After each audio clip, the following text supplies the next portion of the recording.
ध्यान देना। कई लोग कहते हैं गुरुजी ये एक लोटा जल तुम कहां से लेकर आए हो, ये एक लोटे जल की महत्वता कहां से लेकर आए हो। जो दुनिया के लोग शिव महापुराण पर उंगली उठाएं, शंकर जी के पूजन पाठ पर उंगली उठाएं, उनको यह कथा जरूर सुना देना कि एक लोटा जल कहां से आया, उस एक लोटे जल का महत्व कहां से आया। आप लोग एक लोटा जल चढ़ा रहे हो तो सियोर वाले महाराज पर कोई एहसान नहीं कर रहे हो, ना महादेव पर एहसान कर रहे हो। एक लोटा जल अगर आप शिव जी के मंदिर में चढ़ा रहे हो तो तुम एहसान नहीं कर रहे हो, तुम अपने 7 पीढ़ी का नहीं।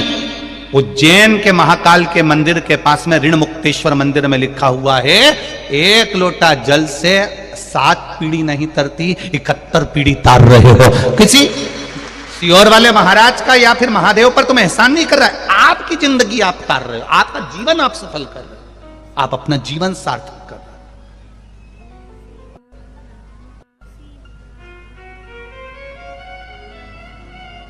इस कहां से आया एक लोटा जल।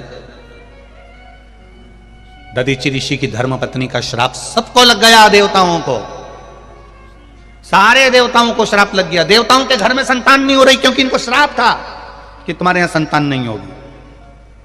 संतान क्या करा जा। पार्वती जी ने भी मन में विचार करा कि ये तो श्राप लगा है देवताओं को, अब करना क्या चाहिए। पार्वती जी ने एक व्रत रखा जिसका नाम था पुण्यक व्रत। कौन सा व्रत है, जम के बोलो, पुण्यक। कौन सा व्रत है, पुण्यक व्रत। पार्वती जी ने एक व्रत रखा जिसका नाम था पुण्यक व्रत। मां पार्वती, वो व्रत 1 वर्ष तक होता है। उस व्रत में 1 वर्ष तक भगवान का पूजन करना, 1 वर्ष तक किसी ना किसी वृक्ष के नीचे बैठकर भगवान की पूजन करना, 1 वर्ष तक वृक्ष के नीचे बैठकर उसी पत्ती का सेवन करना जिस वृक्ष के नीचे बैठे। ये पुण्यक व्रत माता पार्वती जी ने करा 1 वर्ष। किस लिए करा था, श्रेष्ठ संतान की प्राप्ति के लिए, श्रेष्ठ पुत्र की प्राप्ति के लिए। दिल से अगर कुछ करोगे, दिल से आप भगवान से प्रार्थना करोगे तो वो दिल से देता भी है। एक पत्र आया, देखो,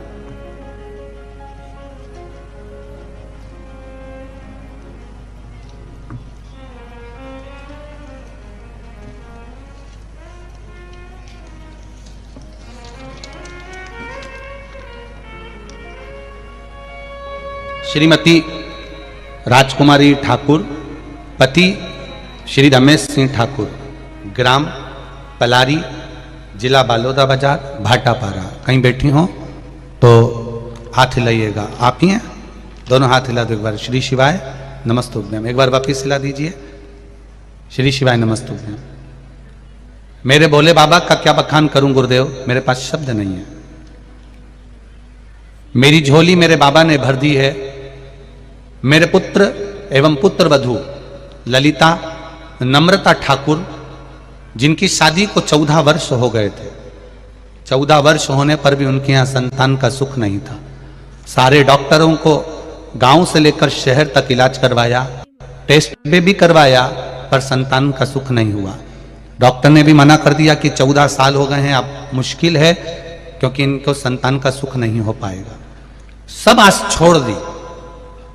ऐसी कोई जगह नहीं थी जहां सिर नहीं झुकाया, जिस जगह पर हम लोग गए नहीं, बैठे नहीं, प्रणाम नहीं करा, सब कुछ करा। जो जो जिसने बताया वो सब करा, पर 14 वर्ष तक संतान नहीं गुरुदेव। 4 वर्ष तक हमने सारे उपाय करे, 10 वर्ष हमारे ऐसे ही निकल गए, हमने फिर छोड़ दिया बाबा पर। 14 साल हो गए। 14 वर्ष के बाद महापुराण की कथा टीवी पर आई। तब मेरी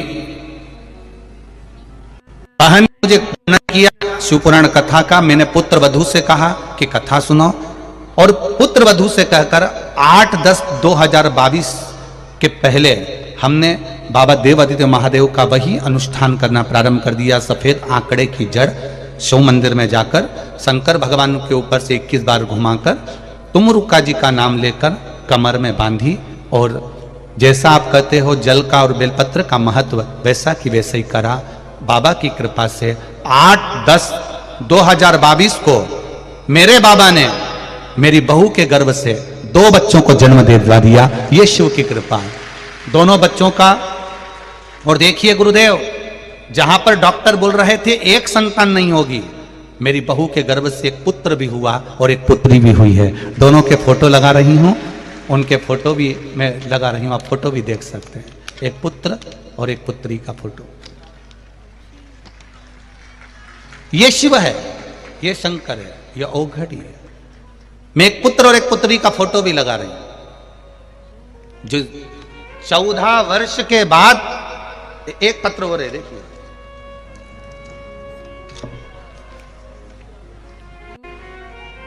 अनीता गोहे, अर्जुन नगर बैतुल की निवासी हूं। कहीं बैठी हो तो हाथ हिलाइएगा, कहीं पर बैठी हो तो हाथ हिलाइएगा। अनीता जी गोहे, अर्जुन नगर बैतुल के निवासी हूं गुरुजी।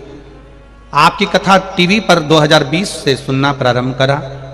आपकी बाबा की कथा का क्या बखान करूं गुरुदेव। मेरी बिटिया की शादी को कई वर्ष हो गए, संतान प्राप्ति नहीं हुई। तब डॉक्टर को दिखाया, बच्चे नहीं हुए गुरुदेव। तब मेरी बिटिया को मैंने पशुपति व्रत का वर्णन किया, सफेद आंकड़े की जड़ का वर्णन किया। मेरी बेटी ने शिव मंदिर में एक लोटा जल चढ़ाना प्रारंभ करा। 16 मार्च 2021 को मेरी बेटी के घर में एक बेटे का जन्म हो गया, जिसका फोटो मैं लगा रही हूं। यह शिव तत्व है, यह शंकर है, यह औघड़ी है। तेरी कृपा बिना न हिले लेते हैं श्वास, तेरी कृपा से तनु तनु। बखान क्या करूं मैं राखों के ढेर का, चपटी बबूत में खजाना कुबेर का। अंत समय प्रभु वचन दिया तो निभाना पड़ेगा। आए ना आए प्रभु कुटुंब कबीरा, अंत समय प्रभु आना पड़ेगा। 25 लाख की गाड़ी दरवाजे पर रखी रह जाएगी, करोड़ों का बंगला रखा रह जाएगा, एक से बढ़कर एक सूट बूट हैट सब धरा रह जाएगा, किसी काम का नहीं आएगा। तब उस जगह पर केवल एक ही चीज काम आएगी, जो तुमने एक लोटा जल शिव जी को चढ़ाया। वो जल का लोटा ही आखिरी में लोटा में ही भराओगे और लोटा में ही जाओगे। 25 लाख की गाड़ी वाला भी 25 रुपए के लोटे में भरा कर चला जाता है।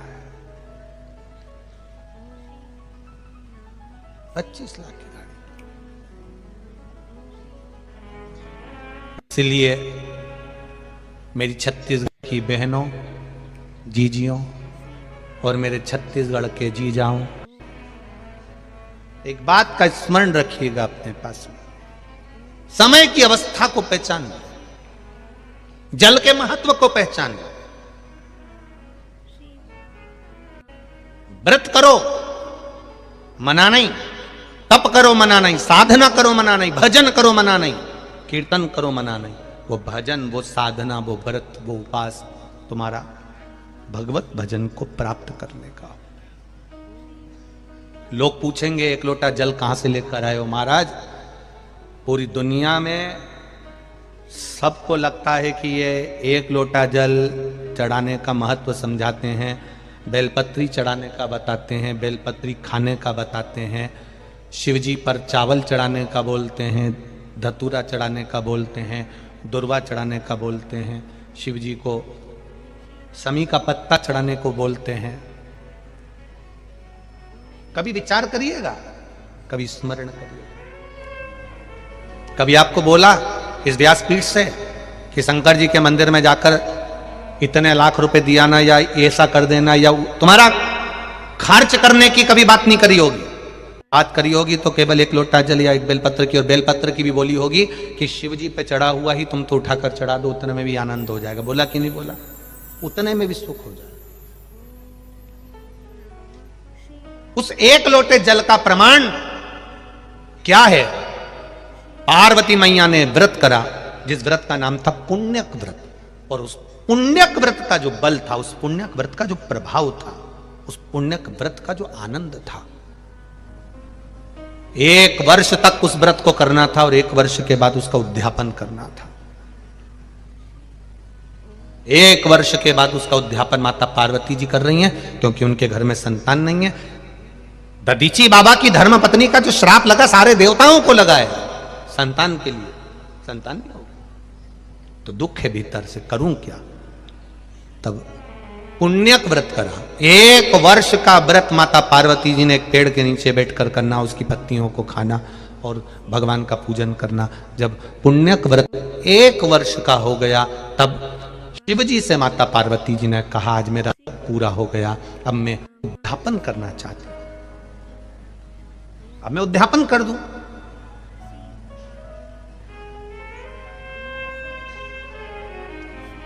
उद्यापन का मतलब जानते हो ना आप लोग?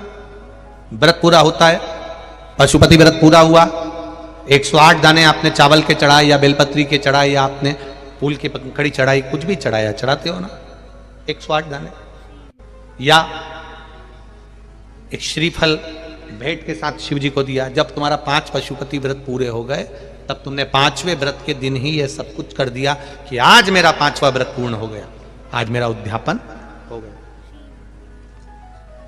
आज उद्यापन हो गया।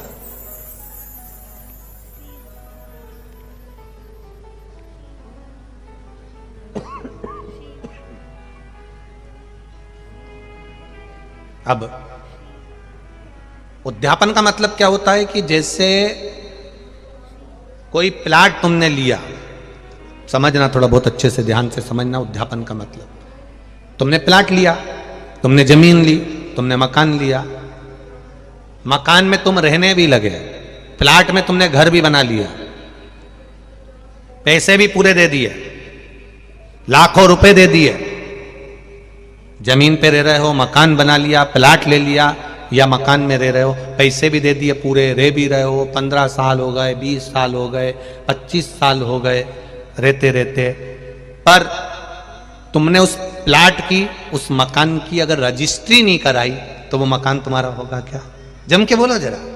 नहीं, तुमने उसकी लिखा पढ़ी नहीं कराई, उस पर तुम्हारा सिग्नेचर और बेचने वाले का सिग्नेचर नहीं है, साइन नहीं है, तो उस प्लाट की, उस जमीन की, उस मकान पर तुम्हारा कोई कब्जा नहीं होगा। तुम भले रह रहे हो, तुम भले उस पर रह रहे हो, पर उस पर तुम्हारा साइन नहीं है, उस पर बेचने वाले का सिग्नेचर नहीं है, भले तुमने पैसा दे दिया, तो वो जमीन, प्लाट, मकान तुम्हारा नहीं कहलाएगा। उसी तरह तुमने पशुपति व्रत करे करे करे करे करे, 16 सोमवार के व्रत करे, संकट सोमवार के व्रत करे, बुधवार के व्रत करे, मंगलवार करे, शुक्रवार करे, संतोषी माता के करे, लक्ष्मी जी के करे, वैभव लक्ष्मी के करे, तुमने सारे व्रत करे, उस व्रत का उद्यापन होना जरूरी है। एकादशी का व्रत कर रहे हो, उसका भी उद्यापन होना जरूरी है। प्रदोष का व्रत कर रहे हो, उसका उद्यापन होना जरूरी है। उद्यापन हो जाना मतलब मैंने अभी तक जो व्रत करे थे, ये सारे व्रतों का पुण्य अब मेरे खाते में आ गया। अब मुझे किसी की जरूरत नहीं, किसी के व्रत की जरूरत नहीं कि मैं मरूंगी।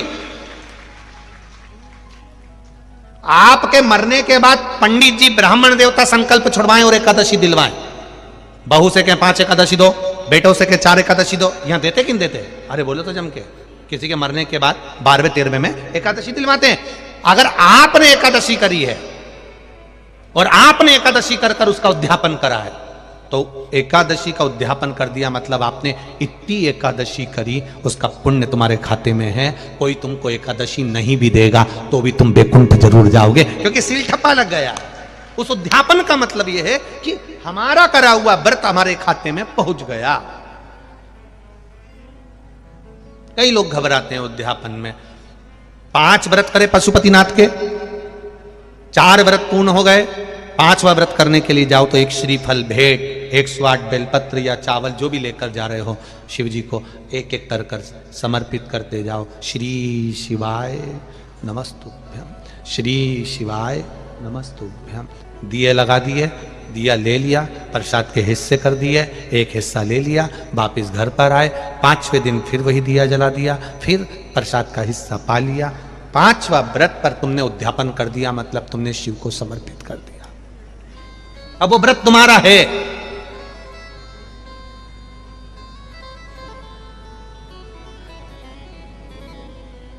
अब वो व्रत तुम्हारा कहलाएगा जो बाबा को तुमने दिया। बाबा तेरे दरवाजे से कोई खाली नहीं गया। शिव महापुराण की कथा करते करते सालों निकल गए। एक विश्वास शिव महापुराण के प्रति देखा है कि जितनों ने भी दिल से कथा सुनी है, दिल से कथा सुनने में अंतर है, ऐसे कथा सुनने में अंतर है। किसी ने टल्ला मार दिया, तुम बात करने लगे, किसी ने निकल कर गया, तुमने बोलना चालू कर दिया।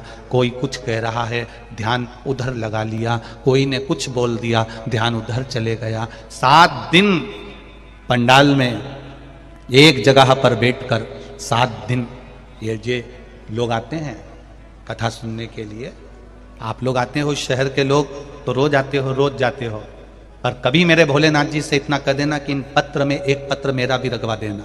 भोलेनाथ जी से कहना एक कथा किसी पंडाल में मैं भी 7 दिन दरी कम्बल साथ लेकर जाऊं, एक जगह पर बिछाकर उसी जगह पर बैठकर कथा का रस मैं भी लूं, मेरा बाबा मेरा भी कल्याण करे, ऐसी कृपा हो जाए। कभी मन में विचार बनाना। दुनिया के लोग प्रयाग में जाकर कल्पवास करते हैं, हरिद्वार जाकर कल्पवास करते हैं। दुनिया के लोग 1 महीना 15 दिन का निवास करते हैं, 2 दिन का निवास करते हैं, काशी में जाकर, हरिद्वार में जाकर, सोमेश्वर जाकर, उज्जैन जाकर। कभी भोलेनाथ से कहना मैं इतनी दूर नहीं जा सकती, तो मेरे गांव के पास में कहीं शिव पुराण की कथा हो तो मैं भी एक आसन से सुनूं, तुझ में दिल लगाकर सुनूं। जैसे वो आगरा से भाई आया था, उसने कहा मैंने नियम लिया था कि मेरा बेटा व्यसन से मुक्त हो जाए, शराब पीना छोड़ दे और उसकी शादी हो जाए, जो 30 साल का हो गया था। भगवान ने 4थी कथा तक पीछा नहीं छोड़ा, आखिरी में भोलेनाथ ने कृपा करी, उसका व्यसन भी छूटा और शादी भी पक्की हुई। यह शिव तत्व है, यह शंकर है, यह उगड़ी है। कथा वो नहीं होती कि तुमने बस यहां से सुना, यहां से निकाल दिया, बच्चे कुछ थे। तो कथा को एंजॉय करने के लिए या कथा में आनंद लेने के लिए नहीं जाना है। कथा में हमें शिव को ढूंढने जाना है कि मेरा बाबा मिलेगा कैसे, मेरा शंकर कैसे मिलेगा। टीवी के सामने कथा सुन रहे हो, आस्था चैनल पर, मोबाइल पर कथा सुन रहे हो, तो आपका विश्वास, जितने लोग टीवी पर कथा सुन रहे हैं इनका विश्वास जागा तो है, नहीं तो ये टीवी चालू नहीं करते, नाटक देखते रहते।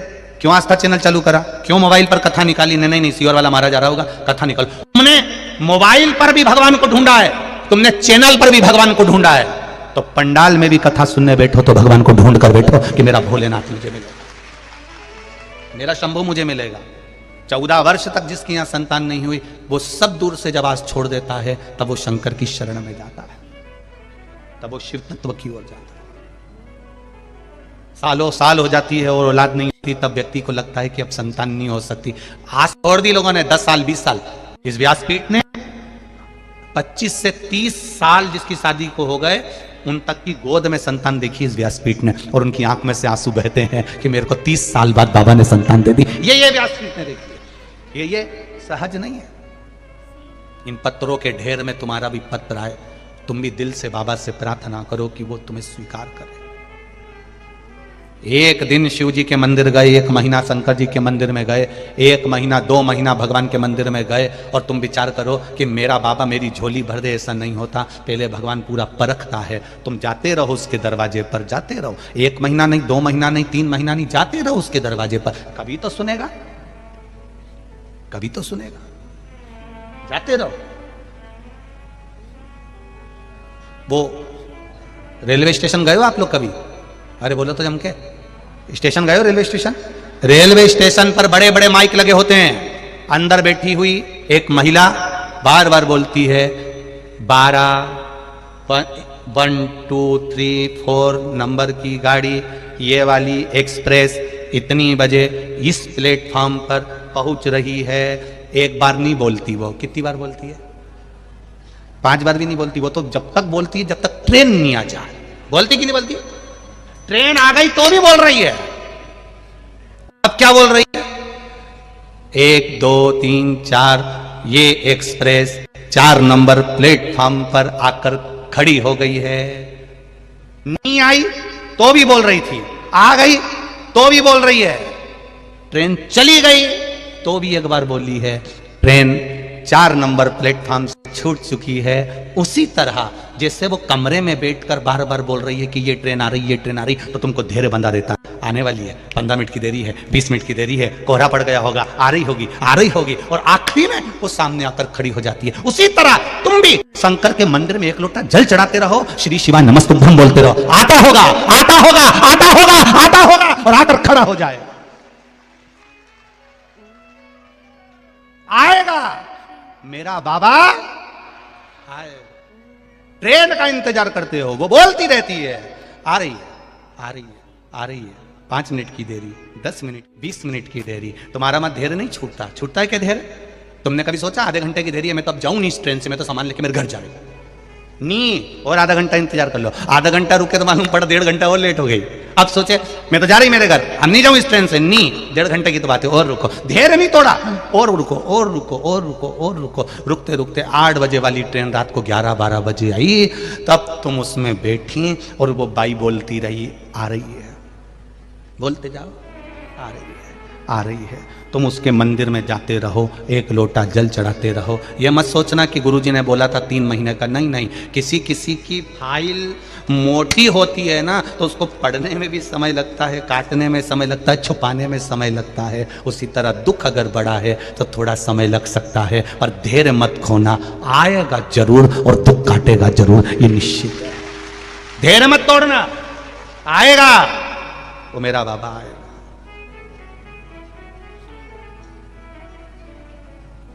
आएगा। मैंने भोले को बुलाया है, वो आता होगा, वो आएगा जरूर। मैंने अगर दिल से पुकारा है, दिल से कहा है, दिल से पुकारा है,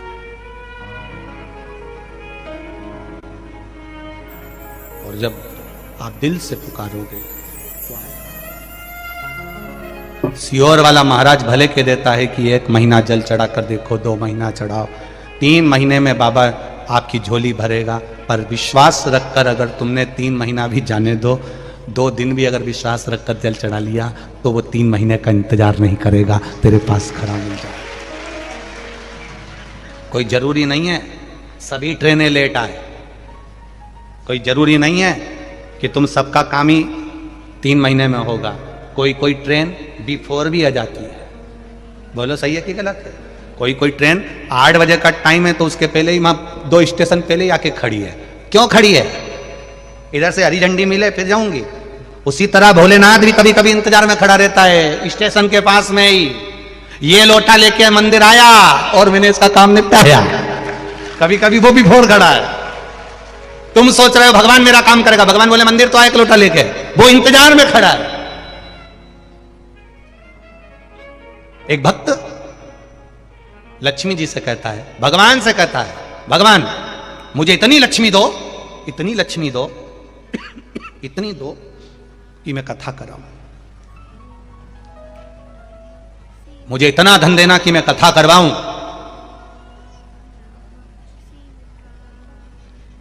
भगवान ने लक्ष्मी जी से कहा, वो बेचारा बोल रहा है कि भगवान मुझे इतना धन देना कि मैं कथा कराऊं, तो तू उसको धन क्यों नहीं दे देती? लक्ष्मी जी बोली, मैं खुद इंतजार में बैठी हूं, मैं धन जब दूंगी जब ये कथा कराएगा। अब ये इंतजार कर रहा है कि धन आए तो कथा कराऊं, और लक्ष्मी जी कह रही है कथा कराए तो मैं आऊं। अब दोनों उलझट्टे में पड़े हुए, अब करे तो करे क्या। तब खबर पहुंची भगवान विष्णु के पास में कि अब क्या कर सकते हो। लक्ष्मी कह रही है ये कथा कराए तो मैं जाऊंगी, और वो बोल रहा है कि तू मुझे दे तो मैं कथा कराऊं, तब क्या कर सकते हैं। भगवान विष्णु के मन में बात आई तो भगवान विष्णु शंकर जी के पास में गए और भोलेनाथ बाबा के पास में जाकर, शिव जी के पास में जाकर बोले, अब हम बीच में फंसे हैं, ये इतने लोग आते हैं, सब कहते हैं भगवान मुझे धन देना तो मैं कथा कराऊं। बोलो सही है कि गलत है? सबके मन में आता है कि ना भगवान धन देना तो मैं कथा कराऊं। और लक्ष्मी जी क्या कह रही है, पहले कथा करा तो मैं धन दूं। तब भगवान शिव जी ने बीच का रास्ता निकाल दिया। शंकर भगवान ने भगवान नारायण से कहा, बीच का रास्ता एक ही है, जहां कथा सुनने बैठो वहां एक संकल्प कर लो कि कथा कराने का मन में प्लान विचार तूने दिया है, व्यवस्था भी तू ही करेगा, अब तू जान, तेरा काम जाने, पर कथा मेरे जीते जी एक बार तुझे कराना है। बस संकल्प तुमने ले लिया। अब भगवान विष्णु लक्ष्मी जी को फिर धीरे धीरे कुछ तो कर दे, थोड़ा बहुत तो दे दे। तब कहीं से व्यापार में कहीं 2 रुपया का फायदा हो गया, तब मन में आया अब करा लेता हूं, थोड़ा सा आया है, थोड़ा कहीं से आएगा, हो जाएगा। तब लक्ष्मी फिर टूटमान हो गई। संकल्प तुम्हारा है, पूरा वो करे।